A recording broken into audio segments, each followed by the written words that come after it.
दोस्तों, इंसान कभी कभी अपने ज़रूरत को पूरा करने के लिए, अपने शौक़ को पूरा करने के लिए वह कभी ऐसा फ़ैसला ले ही लेता है कि जिससे उसकी ज़िंदगी बड़े आसान तरीके से अब बीत सके। लेकिन वह आसान तरीका बीतने के लिए एक ऐसा मुसीबत में मोल ले बैठता है कि जिसकी वजह से उसका हंसता खेलता परिवार भी अब तबाह हो जाता है। आज की घटना में सेम कुछ ऐसे होता है। एक व्यक्ति होता है, अपने परिवार से कुछ उलझनों में इस तरह पड़ता है कि जिसके छुटकारा पाने के लिए वो बाहर का रास्ता देखता है। लेकिन एक दिन ऐसे मुसीबत में पड़ता है जिसकी वजह से उसका परिवार हमेशा के लिए तबाह के कगार पर पहुंच जाता है। लेकिन पुलिस इस केस को सुलझाने के लिए पूरी तरह से जी तोड़ मेहनत भी करती है। लेकिन जब सबके सामने सच्चाई अब निकल के आती, से सुनने के बाद हर किसी का जो कलेजा होता है पूरी तरह से हिल सा जाता है।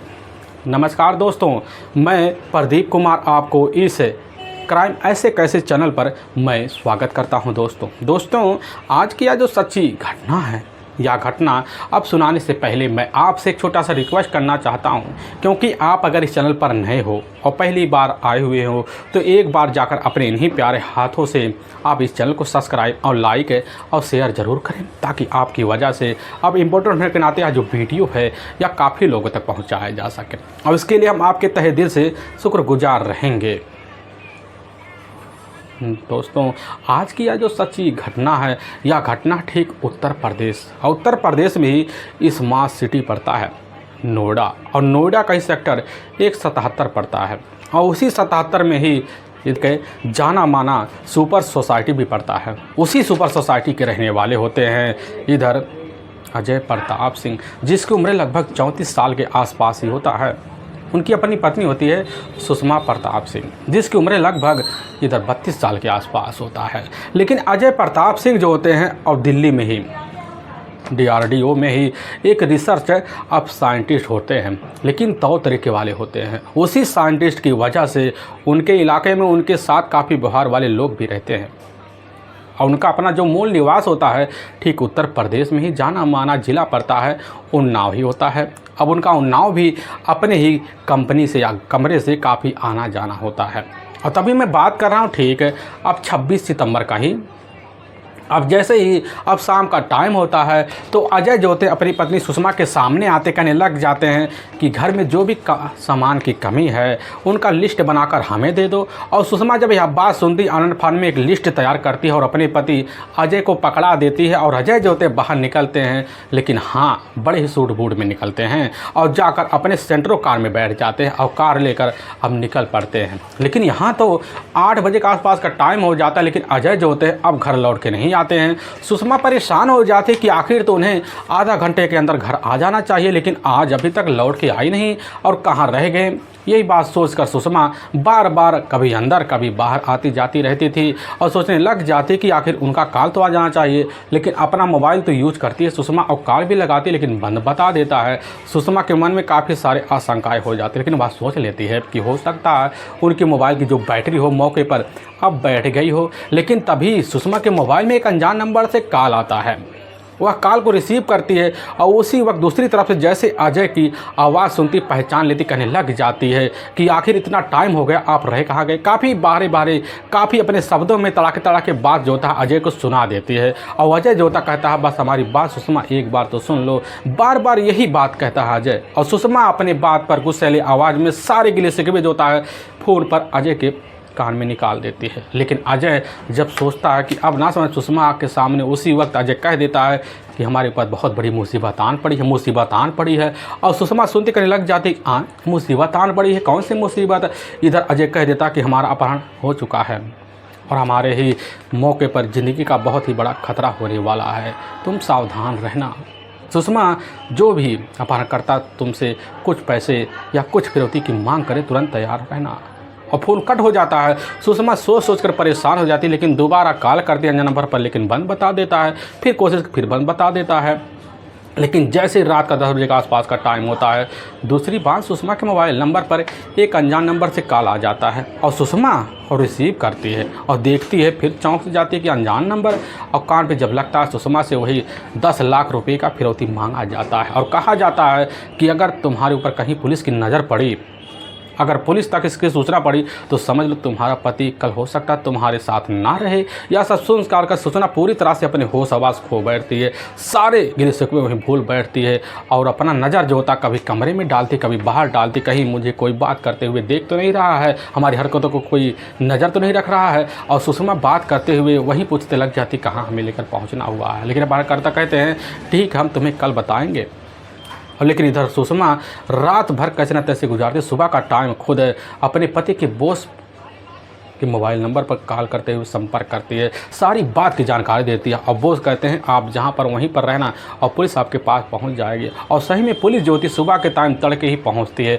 पहुंचने के बाद सुषमा से पूछताछ कर लेती है और सुषमा से जो होता है तो तरीके से पूछताछ किया जाता है और सुषमा से उस दोनों अनजान नंबर को पुलिस की टीम अपने कब्जे में लेती है। और लेने के बाद जो होता है सुषमा के तहरीर पर अब 49 में जाकर धारा 364 का BA का मुकदमा दर्ज कर लेती है और इस केस को सुलझाने में लग जाती है। और पुलिस की जो टीम होती है इसके सुलझाने के लिए सबसे पहले दोनों जो अनजान नंबर होते हैं उनका मोबाइल नंबर का स्लॉट लोकेशन और साथ में सब लाइन डिटेल से कॉल डिटेल भी निकाला जाता है और पुलिस की टीम लग पड़ जाती है। तभी पुलिस के सामने जो होता है ठीक 27 सितंबर को ही दोनों अनजान नंबर के बारे में लाट लोकेशन निकल के आ जाता है। पता चलता है दोनों अनजान नंबर के मोबाइल नंबर का जो लाट लोकेशन होता है वहाँ जाकर सेक्टर 41 में ही अगाहपुर पड़ता है। उसी अगाहपुर में जाना माना होटल है, उसी होटल के पास दोनों अज्ञात नंबर का मोबाइल नंबर का लास्ट लोकेशन दिखा रहा है। पुलिस की टीम समझ जाती कि बस करो उसी वही होटल में जो होता है अजय कुमार मौके पर बैठा हुआ होगा।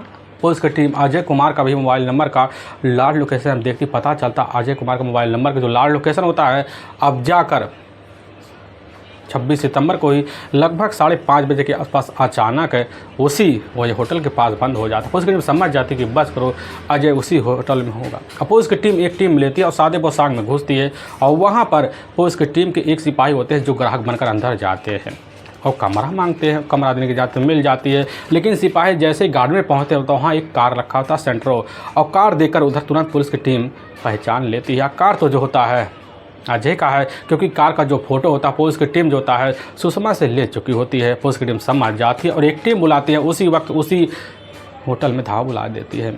और जैसे ही कमरा नंबर 206 में पहुंचती है, पहुंचने के बाद ताला जब खुलता है तो उसमें 2 युवक और एक युवती पुलिस के हथकंडे दिख जाते हैं। और पता चलता है पहले युवक का जो नाम होता है राकेश कुमार उर्फ रिंकू फौजी होता है और दूसरे युवती की जो नाम होता है वह जाकर सुनीता गुजर उर्फ बावली होता है और तीसरे युवक का नाम इधर दीपक होता है। और पुलिस की जो टीम होती है जैसे ही अब जाकर सुनीता गुज्जर से कुछ पूछताछ, सुनीता गुज्जर जो होती है पुलिस को काफ़ी सारी धमकियां देती है।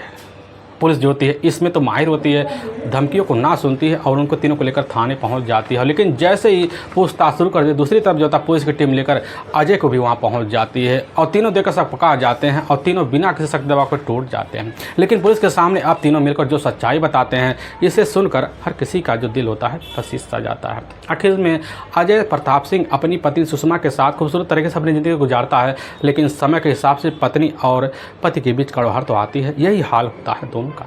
लेकिन इसी बीच अजय जो होता है अपनी खुशियाँ तलाशने के लिए मौके पर बाहर का भी अब रास्ता देखना शुरू कर देता है। लेकिन रास्ता देखने में उसको बड़ी जल्दी कामयाबी मिल जाती है और खुश रहना भी शुरू कर देता है। लेकिन एक दिन उसकी खुशी खुद उसके लिए मुसीबत पड़ जाती है, क्योंकि दूसरी तरफ जो होता है सुनीता गुज्जर कि गांव का ही रहने वाला उसका एक अपना रिश्ते में चचेरा अब देवर पड़ता है। अब राकेश का जो होता है अपना खुद का ही कोई होटल होता है, वही होटल होता है जिसमें मिलकर तो चलाए तो करते थे, लेकिन वह होटल मौके पर आमदनी नहीं दे पाती थी। परेशान हो जाता राकेश, तो इधर जाकर खुद सुनीता संपर्क कर लेता है भाभी होने के नाते। और संपर्क जब करता है सुनीता एक राय मशवरा देती है, कहने लग जाती है अगर उस होटल में मसाज पार्लर खोलोगे तो इसके बाद जो होगा फिर हम देख लेंगे और काफ़ी सारे पैसे आए जाएंगे। और राकेश को अच्छा लग जाता, अपने 2 दोस्तों को अपने साथ लेता है, उनको भी प्लान में अब शामिल हो जाता है।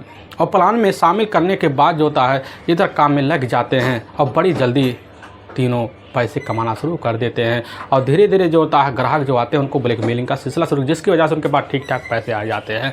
लेकिन होता कुछ ऐसा ही अब 26 सितंबर साल 2020 को ही अब जैसे ही शाम का 5 बजे के आसपास का टाइम होता है तो उसी वक्त जो होता है अजय कुमार अपने ही लैपटॉप के पास बैठता है और गूगल पर जाता है, वहाँ मसाज के नाम पर होटल सर्च करता है। लेकिन उसी होटल के नाम सर्च करते करते उस होटल का नाम भी आ जाता है और तभी उसमें काफ़ी सारे नंबर भी होते हैं। जैसे कंटेक्ट करता है तो रिसीव करने वाली सुनीता अब गुज्जर ही होती है। और उधर सुनीता गुर्जर फ़ोन के द्वारा काफ़ी सारे लुभावन देती है और फ़ोटो जो होता है अजय के मोबाइल पर सेंड कर देती है और देखता अजय बड़े खूबसूरत तरीके से फ़ोटो को शिनाख्त कर लेता है और उधर तुरंत ही एक लड़की को पसंद कर लेता है और हामी भर लेता है। और इधर सुनीता गुर्जर जो होती है डिस्काउंट के तौर पर अपने पास बुलाने के लिए ऑर्डर दे देती है और कहती सिटी सेंटर आ जाना है। और अजय जो होता है अपनी पत्नी के पास जाता कि हमें अब बाज़ार जाना है, तुम लिस्ट बनाकर घर के सामान का दे दो। और सुनीता नहीं समझ पाती और दे देती है और सुनीता के द्वारा जो था पर्ची लेता है अजय और लेकर अपना सेंट्रो कार निकल जाता है। सिटी पहुंचता है तो वहां पर दीपक से मुलाकात हो जाता है और दीपक लेता है और सेक्टर 41 पहुंचता है ओयो के होटल में और वहीं लेकर जैसे घुसता तो वहाँ 4 लोग एकाएक घेर लेते हैं। राकेश और दीपक और उसके अपने 2 दोस्त होते हैं, लेकिन वहाँ पर अजय कहने लग जाता वह युवती है कहाँ। काफ़ी देर हो जाता है तभी खुद राकेश फ़ोन मिलाता, वहाँ पर सुनीता गुर्जर पहुँचती है। अब पाँचों के पाँचों मिलकर एकाएक धमकाना शुरू कर देते हैं और इधर खुद ही जाकर अजय से एक कॉल करवाते हैं। अब यह कॉल सुषमा को लगता है और सुषमा जब सुनती चौंक सी जाती है। फिर 10 बजे के आसपास दोबारा जो होता है कॉल खुद फिरौती वाला कर देता है अनजान नंबर से और जब करता है तो करने के बाद 10 लाख की मांग करता है। लेकिन दूसरी तरफ पुलिस जो होती है अब इस केस को धरपकड़ में लग जाती है और ठीक 24 घंटे के अंदर पुलिस की टीम उसी अब ओयो होटल में छापा मार लेती है और इधर जाकर तीनों को हथकंडे लेती है और लेकर थाने पहुंचती, सारी सच्चाई निकल के जाता है। लेकिन राकेश के जो 2 दोस्त होते हैं पुलिस की टीम के हाथ से मौके पर फरार हो चुके होते हैं। पुलिस की टीम भी उनकी धरपकड़ में अब लगी हुई है। लेकिन पुलिस के सामने जो सच्चाई अब सुनीता गुर्जर से ज़्यादा सुनकर हर किसी का कलेजा और साथ में दिमाग भी हिल जाता है। पुलिस की जो टीम होती है तीनों को अपने कब्जे में लेती है और ले जाकर वहाँ के ही कोर्ट में एक लंबी सज़ा के तौर पर वहाँ से ले जाकर जेल में डाल देती है। दोस्तों, हमें इस घटना का सुनाने का जो उद्देश्य है किसी के दिल को ठेस पहुंचाना नहीं, बल्कि आपको यह बताना कि आप जहाँ भी रहें आप सावधान और सतर्क जरूर रहें। दोस्तों, फिर मिलेंगे एक नई वीडियो के साथ, तब तक के लिए अब जय हिंद और जय भारत।